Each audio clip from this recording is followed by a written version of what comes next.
아침이 아니고 늦게까지 잤습니다. 계속 흐렸는데 흐려서 좋았는데 이제 자꾸 이제 햇빛이 납니다.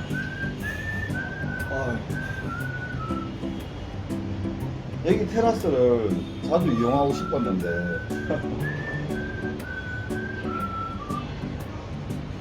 그렇게 못했네요. 좀 여유있게 커피도 마시고 뭐 여러 가지 생각도 해봤는데 잘 안되네요.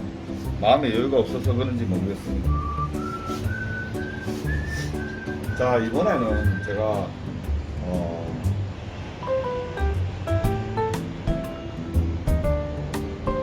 여기 연애나 결혼에 대해서 이야기를 한번 해볼까 합니다. 저는 한 7, 8년? 정확하게 따지면 한 10년 됐죠. 오면서 여러 베트남 여성을 만났습니다. 그리고 뭐 우연히 와서 정말 돈으로 결혼하는 사람도 많이 봤고요. 그리고 뭐 그냥 고생하는 사람도 되게 많이 봤어요. 제 입장에서는 생각보다 이렇게 베테랑 여성과 연애를 한다거나 가정을 꾸리는 게 쉽지 않습니다. 이제 결론부터 말씀드리면 우리나라 사람들 사고방식하고 완전히 다른 게 여기는 모계사회 특성이 강해서 생각보다 베트남 여성들이 거칠게 보이지는 않지만은 굉장히 와일드합니다. 그러니까 주도권을 쥐면은 조금 여리여리하고 이랬는데 제가 그쪽에서 주도권을 쥐면은 장난 아닙니다. 예를 들어서 제가 이제 한 4, 5년 전에 돈 많은 한 35살 된 여자를 한 명 만났습니다.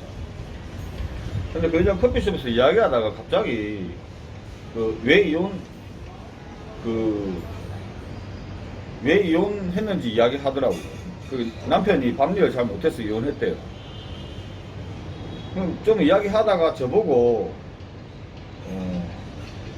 제 중요한 부위 사진을 보여달래. 좀 황당했습니다. 그런 적이 한두 번, 한 번 있었던 게 아니고 몇 번 있었어요. 그리고 이제 또 이런 게 있습니다. 가만히 있는데 연락이 옵니다. 커피숍에서 만나자 하면 아니에요. 호텔 방으로 옵니다. 그냥 아무 이유 없이. 그리고 자고 갑니다. 그건 정말 좀 더 있다 가라 그래도 그냥 자고 바로 갑니다. 왜 그랬을까요? 제 생각에는 그런 애들도 몇 명 있었어요. 그런 애들도 이제 법률을 체크하는 것 같아요. 그 정도로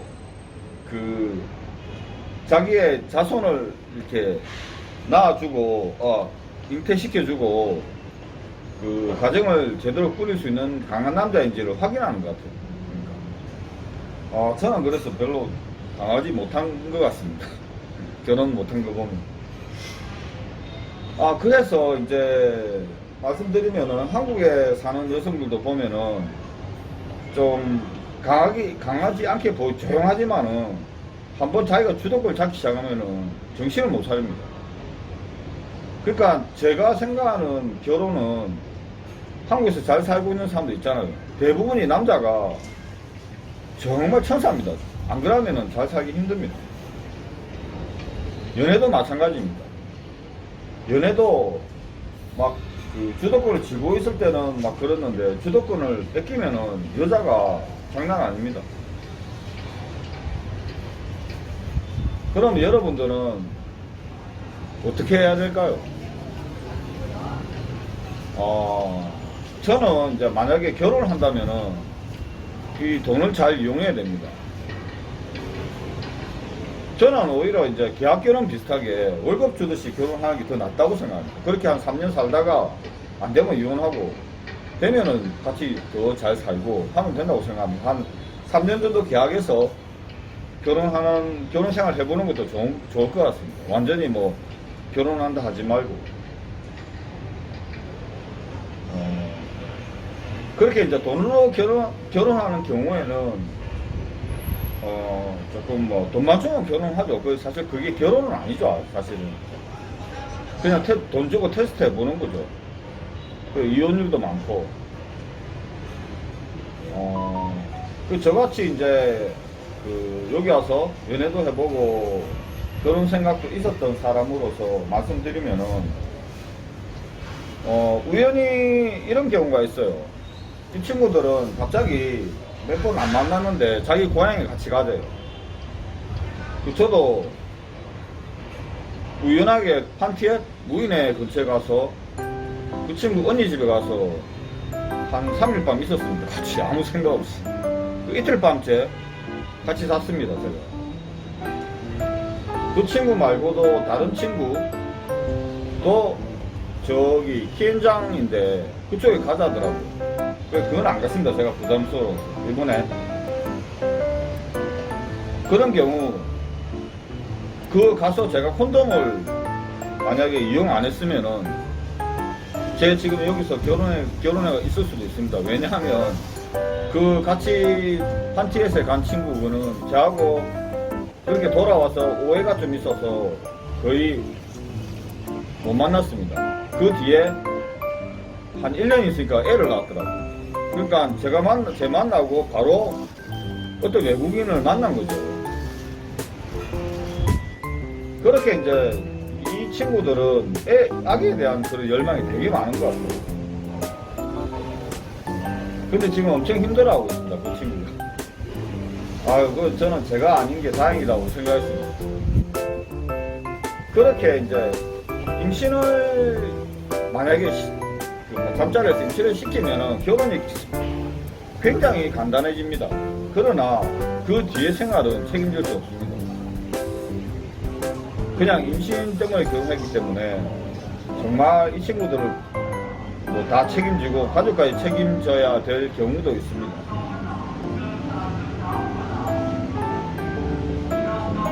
그럼 제가 생각하는 현명한 연애나 결혼은 예를 들어 여기 와서 성관계는 그렇게 바로 가지지 말고 한 최소한 10번이나 한 15번 정도는 데이트를 해봐야 된다고 생각합니다. 그러면은 대충 이 친구가 어떤 친구인지 알 겁니다. 조금. 그리고 상대방이 약간 외국인을 이렇게 배려해주는 그런 남의 입장에서 생각해주는 그런 센스가 있는 친구여야 합니다. 아니면은 정말 힘듭니다. 제가 만난 여성 대부분이 자기 입장만 생각합니다.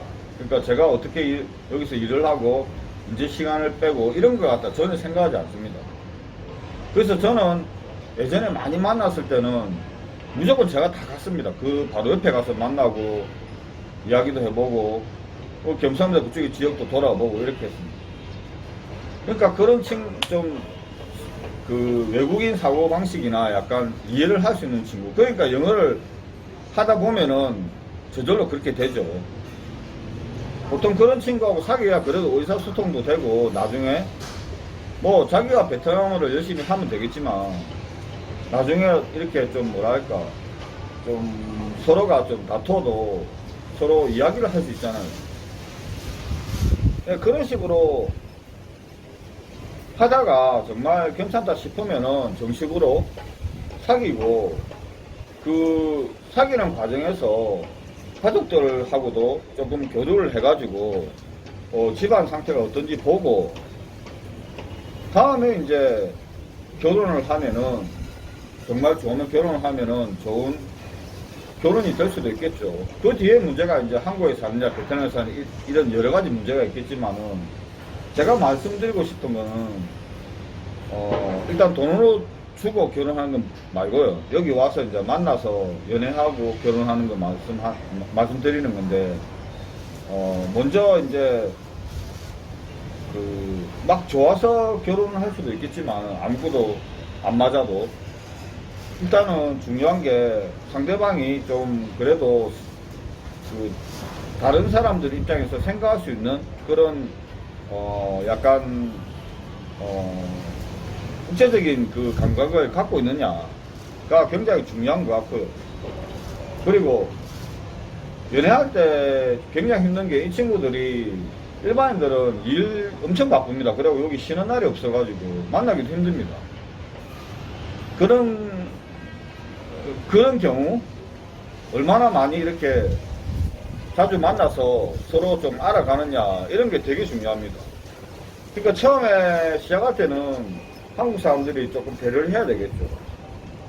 시간을 맞춰서 뭐 그 지역에 가서 잠시 보고 또 다시 온다든가 뭐 이런 식으로. 자, 그리고 이제 어느 정도 이제 좀 가서 약간 이제 육체적인 관계도 있을 수 있잖아요. 그때도 바로 이제 콘돔을 안 끼고 그냥 하는 건 아니라고 생각합니다.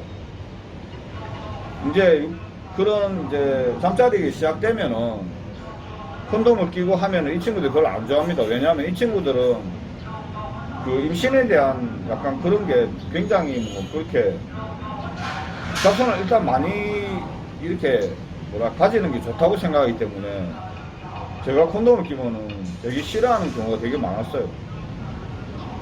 그렇지만 그래도 이제 콘돔을 끼고 어느 정도 그 기간을 가져보고 진짜 정말 이제 뭐 애 낳아도 되겠다 싶으면은 콘돔을 안 끼고 잠자리를 하시는 게 좋을 것 같아요, 제 생각에. 그런 식으로 이제 좀 긴 시간, 약간 긴 시간을 서로 알아가면서 결혼을 해도 문제가 많을 겁니다. 여러분들이나 저나 여러 가지 케이스가 있기 때문에 확실히 말씀을 못 드리지만은 저의 경험상 이렇게 오늘 말씀드렸습니다. 뭐 약간 오늘은 제가 두서가 없었지만은 그냥 결혼이나 연애에 관한 짤막한 제 경험을 들려드렸습니다. 또 이제 이거는 좀 긴 이야기가 될 수 있기 때문에 다음에 또 말씀을 드릴게요. 그럼 이 제가 좋아하는 테라스에서 영상을 찍었습니다. 여러분 좋은 오후 보내십시오.